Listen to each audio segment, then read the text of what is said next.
tayo ngayon sa All Home. So, ang maganda, All Day Supermarket. So, from 7 AM to 9 PM yata. So, ang maganda naman talaga sa Camellia is marami silang offered services tsaka amenities.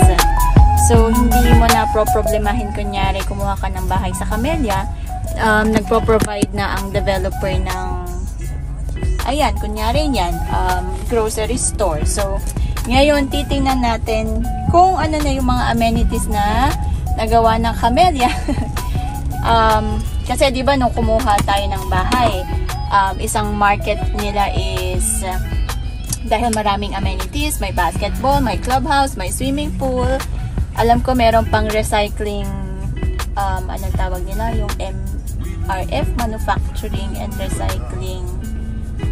Ano ba yung tawag? Hindi ko alam. Basta parang ganon. Para sila na mismo yung magpa-process ng mga basura nila. So, after 2017 tayo nakabili ng bahay. So, after, 17, 23 na ngayon. So, after 6 years,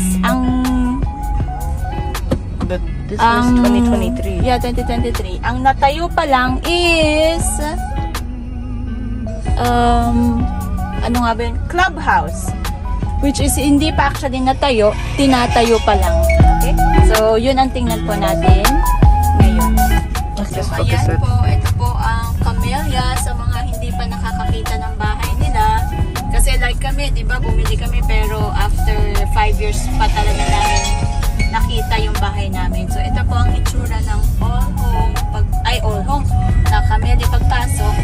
And then, dito, Gray, i-video mo doon.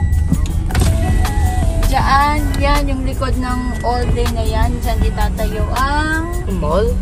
Yeah, Vista Mall. Tapos, ito ang may bago. I-focus mo dun sa crescent. Yan. Yan yung crescent na yan. Diyan ipapatayo ang condominiums na ala BGC daw. BGC Bulacan. BGC Santa Maria. Yan. Slow down po. Yan. So, sa area na yan. Okay, so ayan po ang itsura ng Camellia. Ang Desandra doon sa dulo. I-slow down natin. Baba tayo dyan, no? Para makita natin. Focus mo yung sa clubhouse and sa gate. At yan! Yan na yung clubhouse. Okay? So, under construction pa siya. Di pa ganun. Under construction pa po siya. Siguro, yung mga hindi pa nakakakita ng bahay at pagdating dito, magugulat kayo meron ng clubhouse. Yung itsura niya, ayun no? Kung ano yung itsura ng clubhouse. Where? Yan no, yung poster. Oh, there. That one. Yeah. So, yan. So, clubhouse yan. Yung pinapatayo na yan. And then, beside dito is, yan, that's the clubhouse. And wala pa pong playground. This is temporary. Dapat may basketball court pa, alam ko nung present sa amin may amenities. And then, yun yung temporary playground. Kasi wala pa talagang playground. Alam ko, dyan din yung playground pero dito na lang nilagay sa corner niya. Yeah. Did you see it? Yan. There you go. That's the playground. I think I'm bad at recording. Why is it focusing on you?